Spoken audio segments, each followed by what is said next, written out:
আমরা তো জানি জন্মদিন উদযাপন করা জায়েজ নেই, কিন্তু আমরা দেখলাম বন্যা দুর্গত ক্যাম্পে শিশুর জন্ম উপলক্ষে আসন্না ফাউন্ডেশন ভালো খাবারের আয়োজন করেছে। এটা কিভাবে জায়েজ হতে পারে? শনিবার আর বুধবার নাকি নখ কাটা যায় না, এটা কি সত্য? ঘুমানোর জায়গায় নামাজ পড়লে নামাজ হবে কিনা? ভাদ্র মাসে মেয়ে বিয়ে দিলে অমঙ্গল হয় বলে গ্রামাঞ্চলে শোনা যায়, এটা কি সঠিক? আমাদের এলাকায় কিছু মানুষ বলে কবরে মাটি দিলে তিনি 3 মুষ্টি দিতে হবে, এর কম দেওয়া যাবে না, এটা কি ঠিক? 4 রাকাত নামাজ ভুলে 3 রাকাত পড়ে সালাম ফিরিয়ে ফেললে করণীয় কি? কোনো মহিলা অন্তঃসত্ত্বা থাকা অবস্থায় তার কোনো আত্মীয় মারা গেলে তাকে দেখতে দেওয়া হয় না, এতে নাকি মৃত ব্যক্তির কষ্ট হয়। আসলে কি অন্তঃসত্ত্বা অবস্থায় মৃত ব্যক্তিকে দেখার পরে নিষেধাজ্ঞা আছে? জোহরের সুন্নতের 3য় রাকাতে থাকা অবস্থায় জামাত শুরু হয়ে গেলে করণীয় কি? চলুন তাহলে আর বিলম্ব না করে আমরা প্রশ্নোত্তর আলোকিত প্রবেশ করি। আমাতুল্লাহ আফরোজ আপনি লিখেছেন শনিবার আর বুধবার নাকি নখ কাটা যায় না, এটা কি সত্য?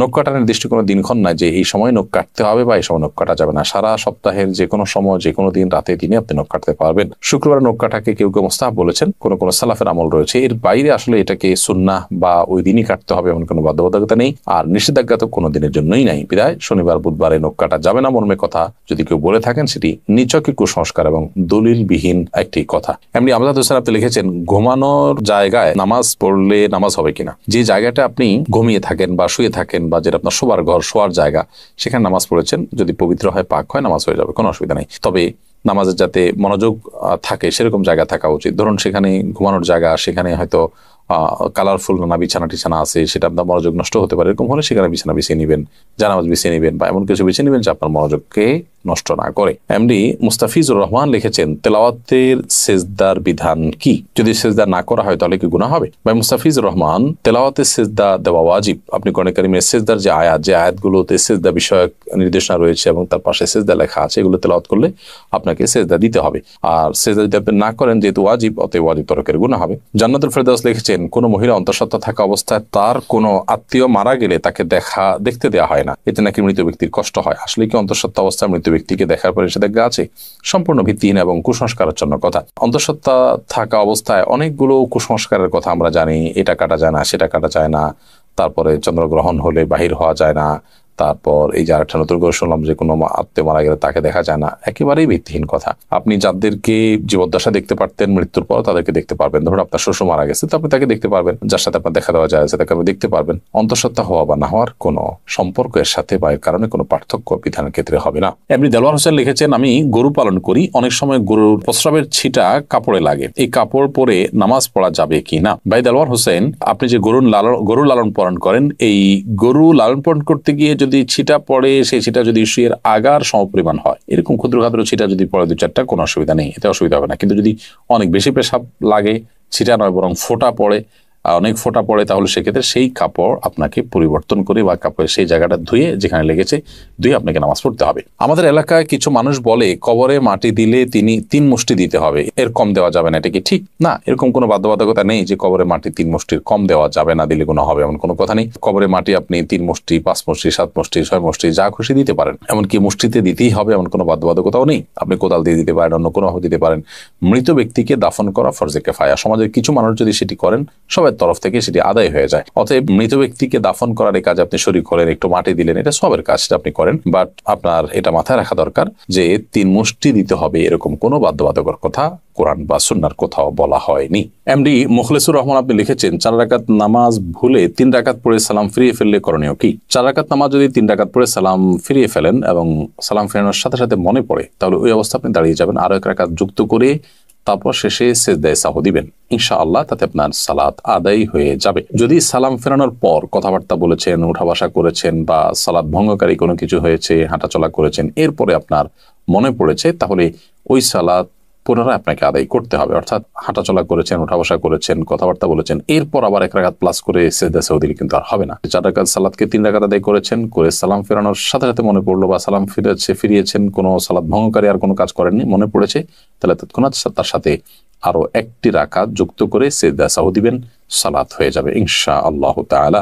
এসএইচ মোহাম্মদ আল জাবির আপনি লিখেছেন ভাদ্র মাসে মেয়ে বিয়ে দিলে অমঙ্গল হয় বলে গ্রামাঞ্চলে শোনা যায়, এটা কি সঠিক? না, এরকম কোনো কথা নেই। বিয়ের ব্যাপারে এমন কোনো সময় বা এমন কোনো কাল নেই যে সময় কালে বিবাহ হলে কোনো প্রকার ক্ষতি হতে পারে বা উপকার হতে পারে। বিবাহ সব সময় করা যায় এমন একটি বিষয়। শুধুমাত্র হজের এহরামরত অবস্থায় বিবাহ বন্ধনে আবদ্ধ হওয়া নিয়ে উলামায়ে কেরামের ভিন্ন মত আছে, একদল উলামা ইকরাম জায়েজ বলেন, অন্য দল উলামা ইকরাম না জায়েজ বলেন। তবে এর বাইরে অন্য বছরের অন্য কোনো সময়, রমজানের বাইরে, কাটা চাঁদ বলে আপনার জিলহজ মাসে, কোরবানিদের মাসে, সে মাসে, কিংবা এই ভাদ্র মাসের কথা আমি নতুন জানলাম, তো এরকম কোনো মাসে বিয়ে করলে কোনো অমঙ্গল হয়, মঙ্গল হয়, এরকম মনে করলে সেটি কুসংস্কার এবং বেদাত হবে। এ ধরনের কুসংস্কারের জন্য বিশ্বাসী হওয়া যাবে না। আফরিন জাহান লিখেছেন, আমার বাসায় প্রচুর পিঁপড়া, বিশেষ করে রান্নাঘরে কাজের সময় পিঁপড়া কামড়ায় বলে অনেক পিঁপড়া মেরে ফেলি, এতে কোনো গুনাহ হবে কিনা?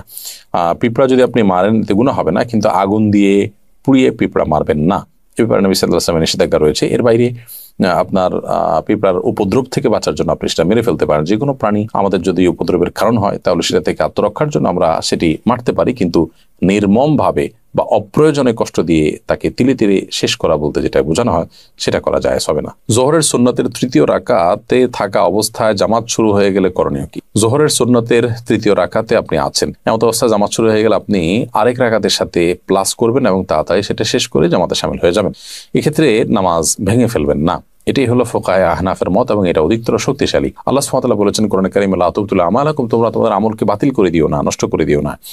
যদিও হাম্বলী মাযহাবের উলামা ইকরাম অনেকেই বলেন যে এরকম পরিস্থিতিতে আপনি নামাজ ছেড়ে দিয়ে জামাতে শামিল হবেন, কারণ নবী করিম সাল্লাল্লাহু আলাইহি ওয়াসাল্লাম বলেছেন, ইযা উকিমাতিস সালাতু ফালা সালাতা ইল্লাল মাকতুবা, যখন ফরজ নামাজের একামত হয়, একামত হলে তখন ফরজ নামাজ ছাড়া কোন নামাজ পড়া জায়েজ নয়, যার কারণে আপনি সেটা ছেড়ে দিবেন, এরকম মত তারা দিয়ে থাকেন। মূলত এই হাদিসের আরেকটা ব্যাখ্যা হতে পারে, সেটা হলো যে যখন একামত শুরু হয় তখন আর ফরজ নামাজ ছাড়া অন্য কোনো নামাজ নয়, অর্থাৎ অন্য কোনো নামাজ শুরু করা যাবে না। কিন্তু শুরু করা নামাজ যে ভেঙে ফেলতে হবে সেটা কিন্তু এখান থেকে পরিষ্কার বোঝা যায় না, অর্থাৎ এটার একাধিক ব্যাখ্যা হওয়ার সুযোগ আছে, বিধায় এটা দিয়েই চূড়ান্তভাবে প্রমাণ করা যে নামাজ ভাঙা যাবে সেইটা সঠিক নয়। হাসানুল সিয়াম আপনি লিখেছেন, শুনেছি কেউ নেশাগ্রস্ত হলে 40 দিন ইবাদত কবুল হয় না। এখন প্রশ্ন হলো, কেউ নেশা করার পর 40 দিন না হওয়ার আগেই যদি তার ভুল বুঝতে পারে এবং তওবা করে ফিরে আসতে চায়, তবে কি সে ইবাদত করতে পারবে? প্রথম কথা হলো, ইবাদত তো করতেই হবে তাকে। পারবে মানে কি? ইবাদত করতে শুধু পারবে না, ইবাদত করাটা তার জন্য আবশ্যক। 40 দিন ইবাদত কবুল হবে না এই ভেবে তিনি যদি 40 দিন নামাজ পড়া বাদ দিয়ে রাখেন তাহলে তো ডাবল গুনাহ হবে তার। কবুল না হওয়ার দুইটা অর্থ আছে, একটা অর্থ হলো যে বিশুদ্ধই হবে না, আরেকটা হলো যে ইবাদত করেছেন সেটা কাগজে কলমে বিশুদ্ধ হয়েছে, বাট আল্লাহ তাআলার কাছে সেটা অ্যাকসেপ্টেবল হবে না। তো এখানে নেশাগ্রস্ত হলে 40 দিন ইবাদত কবুল হবে না মানে দ্বিতীয়টা উদ্দেশ্য, অর্থাৎ আপনি সঠিকভাবে যথাযথভাবে করে থাকলে আপনার নামাজ হয়ে গেছে, বাট আল্লাহর কাছে সেটা কাউন্টেবল হবে না, অ্যাকসেপ্টেবল হবে না। এখন প্রশ্ন উঠতে পারে, আল্লাহর কাছে অ্যাকসেপ্টেবল না হলে করে লাভ কি? উত্তর হবে যে আপনি করে দায়মুক্ত হলেন, অন্তত আপনাকে আল্লাহ নির্দেশ করেছেন, নির্দেশ পালন করেছেন, সে কাজটা অন্তত হয়েছে। আল্লাহ কবুল কি করলেন না সেটা তো আরেকটা বিষয়। তো এই জন্য এরকম পরিস্থিতিতে নামাজ বা অন্যান্য ইবাদতগুলো আমাদের ঠিক অব্যাহত রাখতে হবে।